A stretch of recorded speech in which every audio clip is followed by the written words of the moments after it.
Welcome back to our show. Just a few moments ago or before break, we featured a property that I told you was zoned that you could possibly build a duplex on. And each day in our office, I know that we receive several calls of folks looking for rental properties, and also because of the wonderful interest rates, because of the inventory we have, it's certainly a great time for investors to jump on the bandwagon. And as I look towards investments, I see a definite difference in folks right now versus 6 years ago.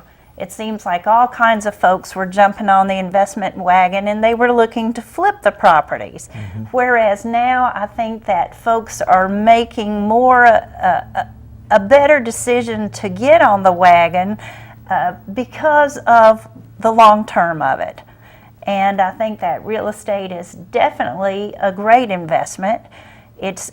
Sometimes I just feel you have a little bit more control. Now, mind you, I know that you can't get that money back immediately or out immediately always, but what as far as the investors that are watching the show right now, what are some, pointers that you might have to share, or what are you seeing as far as potential in an investment property right now? Well, I've always thought it's been fairly hard to flip a house and make a whole lot of money.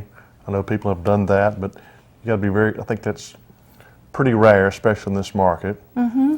But we're seeing a lot of first-time investors with the low interest rates and the lower prices. And one thing I've noticed lately is, especially with foreclosures, a lot of foreclosures are not in tremendous shape. Mm-hmm. I mean, a lot of times a foreclosure that's in the best shape for a foreclosure may be in fairly poor condition for a home that's on the market that's still owned by the seller. Mm-hmm.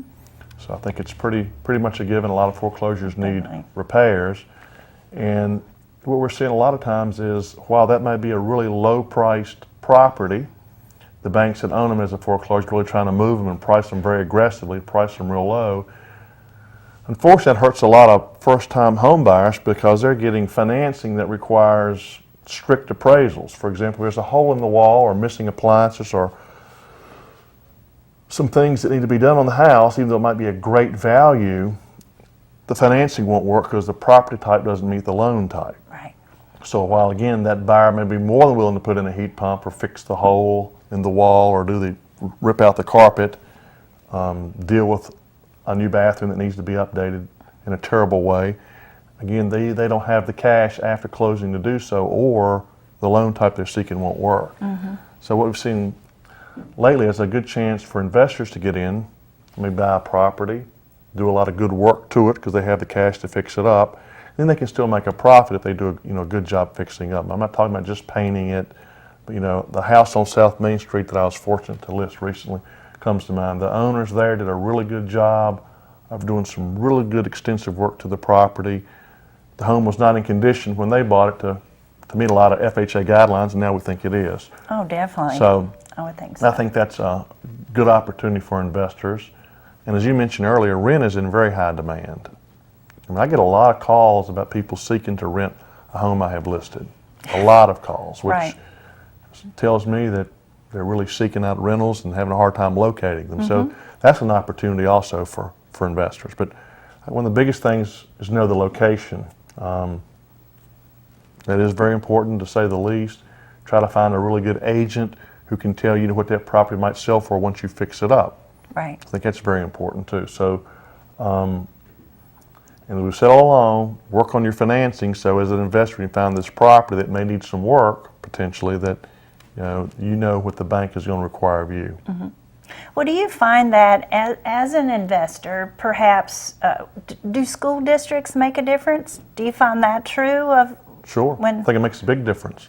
So mm-hmm. as far as investing in a particular property, be sure you seek out the good realtor that can tell you what school district that this property is located in. Mm-hmm. Also, you may even talk to neighbors before you mm-hmm. plunge into something, because definitely And as a first-time investor, and once again, we're the source for the source. We will happily move you in the right direction to get answers to what you are, to help you reach your goals. But definitely there's research involved, and it was interesting reading in an article about there are numerous people that do more research when they're getting ready to purchase a car than they do a property. So surely investors will do a little bit better than that. And also I do know too, cash is king, but also with 20% down and a good credit score, you can get a very nice mortgage. Well, people who watch this show for the last 5 or 6 years, we say every show, or usually every show, about get your financing in order, but the reason we say it is we see repeatedly it doesn't happen. Yeah. And repeatedly offers are made, the buyer doesn't have a pre-approval letter, that hurts their offer. It pushes them into the corner of the buyer having to find financing real quickly once they have a contract. So we say it all the time because we see it repeated that it doesn't occur. Yes. But it makes such a difference, and to say that you can get a better price on a property by having your financing in order is an understatement. A smart seller today understands how hard financing can be. They understand if someone has a large down payment in conventional loan, that's much, much, much more likely to close than a 100% loan. So if you are in a position to get a conventional loan, use that to your advantage. And if you're not, have a strong letter from a lender and know how much your closing costs are. We say it all the time because we see it as a problem. Yeah. And even as an investor, have that in line. Right. And I'm thinking, even if you feel that you're getting ready to purchase a property or a home, see a lender now, even though you're thinking about, well, I'm going to wait till March or April. It's not too early for you to begin the process. Because right now, if you find that there would be something wrong on your credit score, sometimes you cannot clear these things up overnight. Sure. Plus, if you're like most people, myself included, you don't know what you want till you see it. Yeah. So it doesn't hurt to have the financing part lined up in case you run into something, you're ready to go. Right. Exactly. Well, we still have a little bit more time, so we'd like to show you some more properties, and so we'll get started with those right now. Definitely one that you could tell us all about, Bob. The certificate of occupancy was issued for this home in 2008. It's previously been on the market at a much, much higher price. It is not a foreclosure. The owner has just made a very aggressive price change and attempt to move it. We've had a lot of showing. So this is a 3-bedroom, 2-bath home with right at 1,800 square feet, 1.3 acres in Pinhook, and I'll be surprised if this home doesn't go into contract real quickly.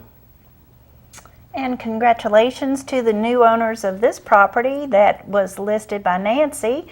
And we wish Nancy well as she gets over a little back surgery right now. So we'll move right on to a property that's located in the heart of downtown Rocky Mount. I call it downtown, with 6 bedrooms, 2 baths, 3,130 square feet of living space. A very good price, and now we can actually see the house a little bit better. The owners cut the trees in the front of the home, so it really looks good right now. So be sure to call Billy or Julie and take a look at it. An updated home on Grassy Hill Road, real close to Countryside Subdivision and Retreat Road. It's a 3-bedroom, 1.5-bath home with over 1,900 square feet. Sits well off of Grassy Hill Road. It has an attached 1-car garage and a detached 2-car garage. Numerous updates including heat pump, roof, front porch, and windows. Very, very good location. I think one of my favorites about this property is the nice yard, the nice flat yard that you have. So it's certainly great.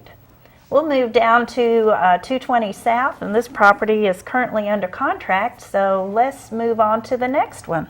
The Kent Road, which is off of Bunbrook Mill in the Wirtz area. Ron will be glad to give you more details for this home with almost 2 acres, but it's a 3-bedroom, 2-bath home with over 1,900 square feet of finished living space. We'll go back to Rocky Mount, and on Diamond Avenue we find this 5-bedroom home with 2 full baths, a half bath, 2,785 square feet of living space. This home in Roanoke City is under contract. We hope it closes. So we'll move to Ingramville Road. This is a 3-bedroom, 2-bath, 1999 year-built ranch with over 1,300 square feet of living space. Sits well off the road, has a full walkout basement, 2-car garage, 1.19 acres. And back to Rocky Mount, we find this 3-bedroom home. It has a bath and a half, 1,560 square feet of living space. Great location as far as very convenient. Many updates throughout this home as well. Very close to Ferrum College, within a mile or two is where you'll find this 3-bedroom, 2-bath brick home on Ferrum Forest Lane. 1,352 square feet and over 5 acres. Right off of Ferrum Mountain Road. Our next property is located on Webster Road, not far from Cable 12 actually. 3 bedrooms and 2 baths, 2,231 square feet of living space. Bellmead Drive is where you'll find this 3-bedroom, 2-bath brick home with over 2,000 square feet of living, right at 2,100 square feet of living space. Located in southwest Roanoke, and as we remind you, we do represent buyers and sellers in Franklin County and all surrounding areas, and this is just a typical example.